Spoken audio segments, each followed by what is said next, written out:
শিক্ষার্থী বন্ধুরা, তোমাদের এই অষ্টম শ্রেণীর গণিত বইয়ের ক্ষুদ্র সঞ্চয় ভবিষ্যৎ গড়ি এই অভিজ্ঞতাটির অনুসরণের প্রথম যে অঙ্কটি রয়েছে সেটা আরেকবার লক্ষ্য করি। অর্থাৎ এখানে বলছে যে রইস নামে একজন 35,000 টাকা 3 বছরের জন্য ব্যাংকে রাখলো। অর্থাৎ এইখানে উনি 35,000 টাকা 3 বছরের জন্য ব্যাংকে রাখলে পরে মুনাফা কত টাকা পাবে সেটা বের করতে হবে। কিন্তু এখানে শর্ত দেওয়া আছে, যদি সরল মুনাফার হার 7% হয় তবে তিনি 3 বছরের জন্য মোট কত টাকা মুনাফা পাবেন। শিক্ষার্থী বন্ধুরা, আমরা ওয়ার্কিং নিয়মের পরে এই যে সরল মুনাফার ক্ষেত্রে সূত্রের সাহায্যে এই অঙ্কটি করার চেষ্টা করি। শিক্ষার্থী বন্ধুরা, এই অঙ্কটি আমরা খুব সহজে সরল মুনাফার ক্ষেত্রে I = PRN এই সূত্রের মাধ্যমে করার চেষ্টা করি। এখানে দেওয়া আছে যে মুনাফার হার 7%। তাহলে আগে মুনাফার হারটা লিখব। লক্ষ্য করি যে মুনাফার হার, এখন মুনাফার হারকে আর দিয়ে প্রকাশ করে। শিক্ষার্থী বন্ধুরা, যে মুনাফার হার অর্থাৎ আর দিয়ে প্রকাশ করে রেট অফ ইন্টারেস্ট যাকে বলে, তো মুনাফার হার আর ইকুয়াল হচ্ছে 7%। এরপর এই পার্সেন্টটা উঠাই দেওয়ার জন্য আমরা 7/100 লিখলাম।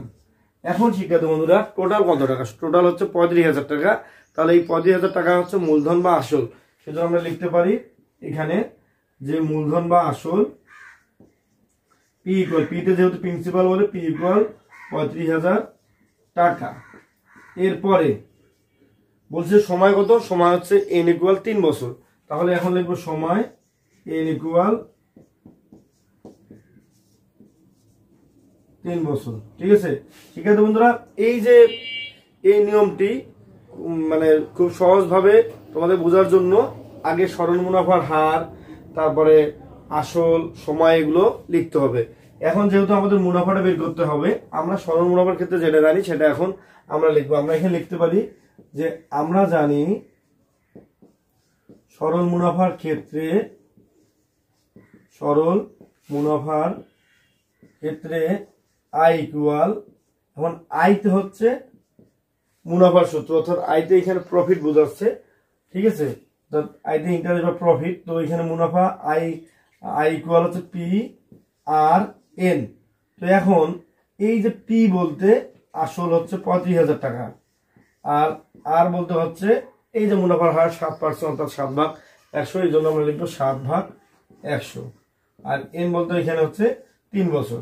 শিক্ষার্থী বন্ধুরা, এখন এই অঙ্কটিও ওয়ার্কিং নিয়মে যে শেষে যে মানে অপশনটা আসে, অর্থাৎ ভাগ প্রক্রিয়াটা বা এখানে যেভাবে হিসাব করতে হয়, তো লক্ষ্য করি এই যে এই দুইটা শূন্য, এই দুইটা শূন্য আমরা কেটে দিতে পারি। এখন এখানে আছে 350, আর এখানে 7 আর 3 গুণ করলে হবে 21। তো আমরা আবারও বলি যে 350 আর 21 গুণ করলে, যেহেতু আমরা ক্যালকুলেটর লক্ষ্য করি যে 350 গুণন 21, এখানে হিসাব হয় 7,350 টাকা।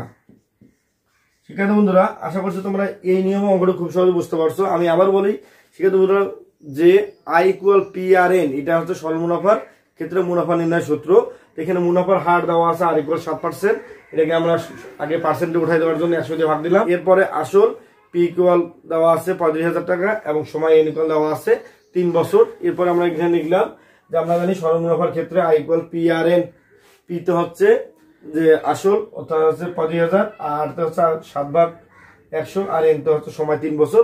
এবারে এই দুটো শূন্য কাটা, অর্থাৎ 350 আর এই 7 আর 3 গুণ করলে হবে 7,350 টাকা।